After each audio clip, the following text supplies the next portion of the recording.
active listening is not only about repeating, summarizing, checking in, it's also just about responding to what the patient says. And this is where the active listening and the empathy skills, they kind of overlap a little bit. But what's really, really important about these responding phrases is because the OET is only the audio that's evaluated, there is no visual component, so your video is not recorded. That means it's very important to use lots of responsive language because the evaluator doesn't have your nonverbal cues such as, eye contact, nodding. They don't have those to use to see, how well are you responding to the patient.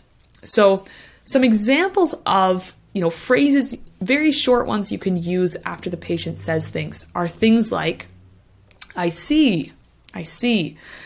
And I will just jump in there and say that the tone for these are quite important. So I'll say them a few times so you get that sense of the intonation there. I see. This one, I hear you. And that one I think we saw earlier with our empathy one. This next one, so an element of surprise, usually if it's, that positive thing, something's been changed, or maybe it could be in the sense the patient is struggling with a lot of things. So 2 ways you can say this phrase. If it's more positive, it's, oh, wow, with that, oh, wow, positive. If it's maybe they're dealing with a lot of things, it can be expressed in a more negative tone, like, oh, wow, oh, wow. That sort of, I feel you, I hear you, that sounds challenging. That's the tone that's used for that kind of empathy part there.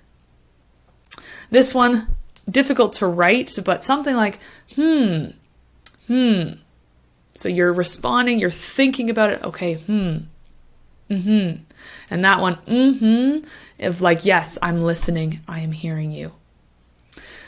And this one, okay. So how I would say it is like, okay, that sounds good. Yes, okay.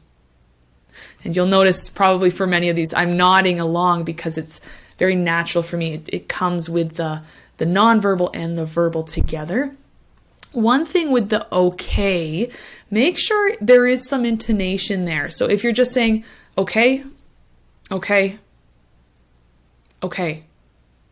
that's a very flat response, and it doesn't quite have that I'm listening, tell me more, okay. That's what we want. We want to hear more of that intonation, indicating you're listening, you're hearing them, you're thinking, and you're responding. I would say for these, if the patient has said something that requires more of an empathy statement, you can use one of those instead. Or you can make one of these longer, like, I see, that must be challenging for you. Or, okay, wow, I'm so sorry to hear that. Adding some extra length there if it requires more of a empathetic response to something negative.